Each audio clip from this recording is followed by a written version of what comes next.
The holidays are a time to feel and create joy. And what could be more joyous than the look on her face as she unwraps a stunning new jewelry piece from Blue Nile? How about getting 50% off your purchase? Blue Nile offers premium quality, priced below traditional retail. Their online experts are available 24/7 to answer any questions and make sure you've picked the perfect gift. For a limited time, you can get 50% off at BlueNile.com. That's 50% off at BlueNile.com. This episode is brought to you by Columbia Sportswear. It's snowing again, and that wind chill is killer. But you're not worried about that because you shop the Omni Heat Infinity Collection. It's warmth perfected with tiny gold dots that reflect your body heat inside and protect you from the cold outside. No snow or chilly temps can stop you now. Go out anyway. Shop the Omni Heat Infinity Collection now at Columbia.com/infinity. Apple Gift Card is a practical gift that unlocks a world of entertainment and fun. You can send it via email or give a physical card to your loved ones. Your friends and family can spend it on their favorite Apple services, including Apple subscriptions. Apple Gift Card can be used to buy all things Apple: products, accessories, apps, games, movies, TV shows, iCloud Plus, and more. Visit apple.com for details and to send Apple Gift Cards to your friends and family this holiday season.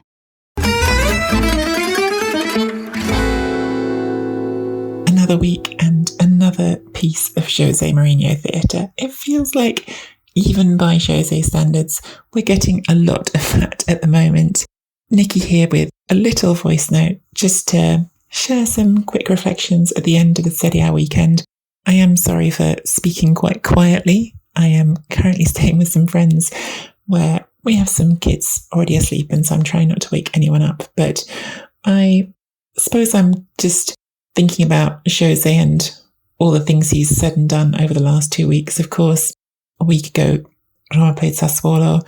Before the game, Jose made these incredibly unhelpful and perhaps even, I would say, dangerous comments about the referee Matteo Marcenaro, saying he perceives him as someone emotionally unstable.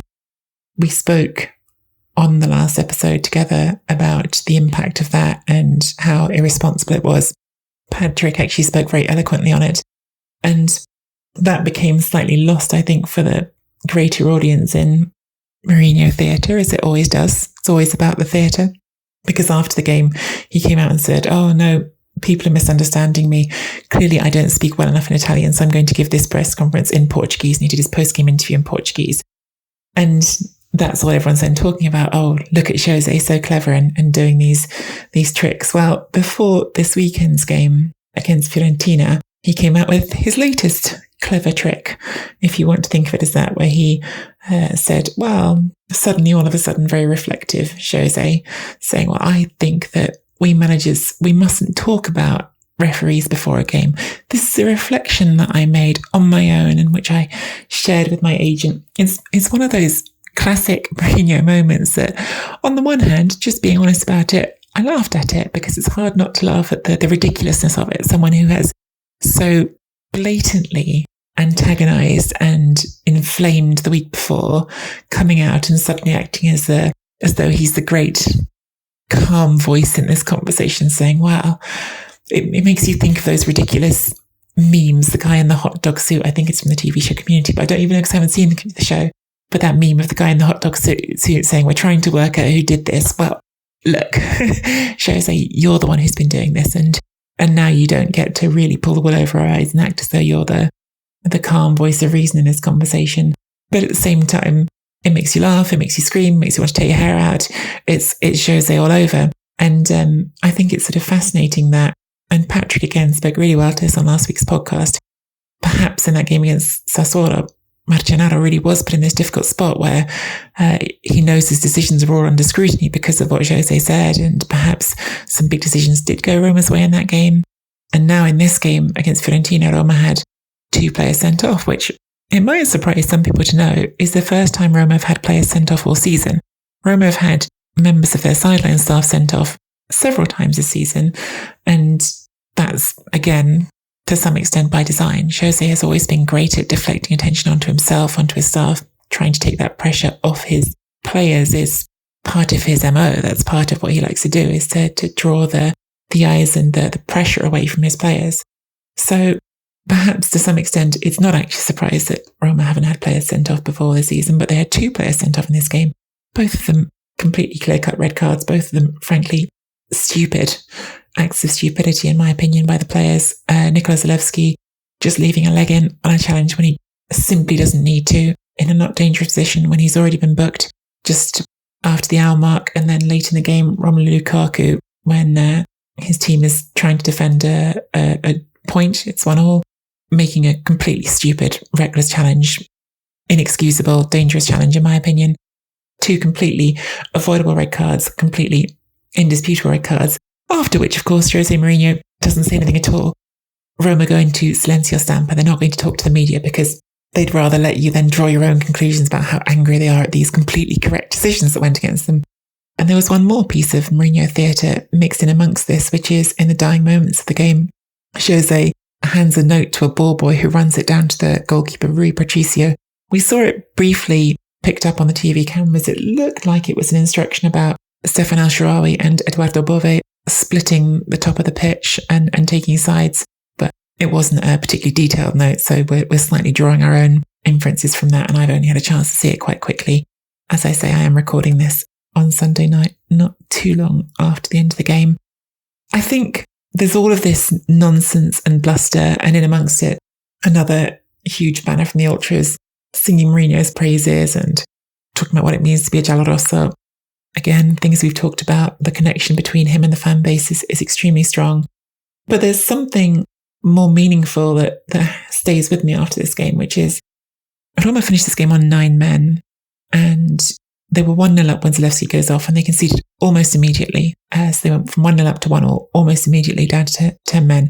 So it's not they went from losing a man and played perfectly and made no mistakes, but they did then hang on for the draw, despite going down to 9 men. And by the way, they've also lost Paulo Dybala in the first half of this game. Dybala, who set up a brilliant goal for Romelu Lukaku, absolutely beautiful outside of the boot cross for Lukaku, and a wonderful header, and a reminder again of how impactful those 2 players can be together and what a difference it makes to have them, and how high this team's ceiling is, I suppose, if it can have that attack together. Buono il colpo di testa, suggerimento verso Cristante che può provare a salire, l'apertura su Christensen, c'è Biraghi su quel lato, c'è già dentro Lukaku, è arrivato anche Pellegrini in area di rigore, ancora lo sviluppo giallo-rosso con la giocata da parte di Cristante, il tocco dentro Lukaku!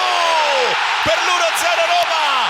Ha colpito lui, subito, 5 minuti, azione sull'out di destra, cross improvviso, scelta di tempo perfetta, vantaggio giallo-rosso, pescato sul filo del fuorigioco Lukaku. This episode is brought to you by Google Pixel, the official fan phone of the NBA and WNBA. The new Pixel 8 and Pixel 8 Pro are built different. How? Take the Audio Magic Eraser tool that helps block out distracting crowd noise so your play-by-play commentary sounds crystal clear. The only phone engineered by Google brings out the audio you care about so your videos sound as crisp as they look. Learn more at googlestore.com/pixelnba. Audio Magic Eraser requires Google Photos app. May not work on all audio elements. On Instacart, I can shop a huge selection of pet supplies, from that one brush that scratches him just right, to that extra comfy bed he can't wait to flop down in. And I get everything delivered right to my door in as fast as 1 hour. Okay, settle down. I know it's here. Yes, very exciting. Visit instacart.com or download the app to get a free delivery on your first 3 orders. Offer valid for a limited time. Minimum order $10. Additional terms apply. Instacart. Add life to cart. But Dybala's gone off injured. Zalewski's been sent off. You conceded an equaliser. And to turn around to the other side, because I feel like I've made it fairly clear how I feel about Jose Mourinho's nonsense, and I think deserves criticism for plenty of that. But in a purely footballing sense, I think there was still something admirable here for Roma, which is they dug in and got the point. And I know that not everyone's going to buy that. Some people are going to listen to that and go, really, they were winning when they had a player sent off, they lost control. Players really did lose control. And I think, again, when we talk about management, that is part of a manager's responsibility, is to help your players control their emotions, and Roma's didn't. But it was a really striking contrast for me between this game where Roma, once that situation had turned on them, were able to dig in, and despite giving up even more of the ball, they were already losing out on possession against Fiorentina, but giving up even more of the ball, giving Fiorentina the opportunities to have time on the ball and look for chances. They didn't often look under threat of losing the game. They mostly looked under control, even after going down to 9 men before it became a very long period of injury time. And for me, it was hard to shake the contrast with Milan the day before against Atalanta. Milan were never in control, it felt like, at any point in the game, even though they got to injury time at Tour before having a player of their own sent off. Calabria got sent off in the 2nd minute of injury time. They then conceded another goal to Luis Muriel in the 4th minute of injury time and they lost the game. I'm not trying to make the most sweeping judgments in the world. Again, this is my just quick instincts at the end of the weekend. But I still couldn't shake this feeling of Milan look like a team out of control right now. They're actually ahead of Roma still in the standings. I think the gap is it 4 points still from Milan in third to Roma in fourth? Yeah, 4 points. But tactically, they just completely look incoherent. There were points in this game, their game against Atalanta, where you've got Theo Hernandez, of course, huge injury crisis at centre-back. Again, things we talked about. But he's halfway up the pitch playing as an attacking midfielder, which is one thing when you're playing as a left-back who's being given license to play like a wing-back. But when you're playing at centre-back that high up the pitch, obviously creates gaps. You had Florenzi, who was notionally playing at left-back, but was finding himself in central midfield and all the way across on the right. It all just felt like chaos all the way through. And when the pressure came at the end of the game and they were down a man, chaos was what reigned.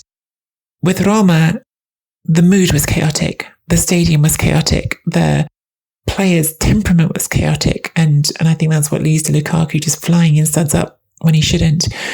But somehow the structure to the team remained and their ability to close out a result remained. And what stayed with me was remembering hearing Florenzi speaking after the Milan game and saying, we need to understand better that when you can't get a win, you need to get the draw. That's the mindset you have to have. In football, you want to win every game. But if you can't have the win, don't let the draw go. Don't throw the baby out with the bathwater, in effect. And that's what Milan did. They did, because they couldn't get the win, end up with nothing at all. Whereas Roma, in a situation where they might have had some frustration, they were 1-0 up when they had 11 men, they might have thought they were playing for the win. When the win was no longer on the table, they made sure they got the draw. And that is something, I suppose, for them to take from this and feel good about. I'm not trying to, again, I think it's very easy to be misunderstood. I'm not trying to say, and therefore Roma better than Milan, and therefore Mourinho is better than Pioli. I'm not trying to give you some nice potted simple answer. But I think that is one of my takeaways from this weekend.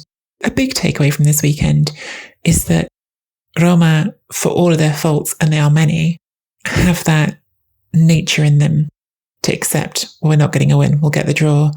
And Milan, who have a higher ceiling, have more capability, they didn't know how to get the draw when they couldn't get the win. So that's my quick thoughts. As I say, we're back on Tuesday with Patrick and Mina, and we'll get into all of this, all the games, way more games to get into, and chill it over properly. But I had that in my mind as an end of Sunday night thought, and thought maybe since we don't record until Tuesday, I'd give you guys something to chew on until then. All right, guys, I'll speak to you on Tuesday with the rest of the gang. Giampiero Gasperini gets the better of Stefano Pioli. They led 3 times, but in the end, Calabria's late dismissal proved costly. Milan's mini revival comes to an end after back-to-back wins. Atalanta get maximum points for the first time since October. Become a member at patreon.com/Serie Chronicles for regular bonus episodes and content. Sports Social Podcast Network.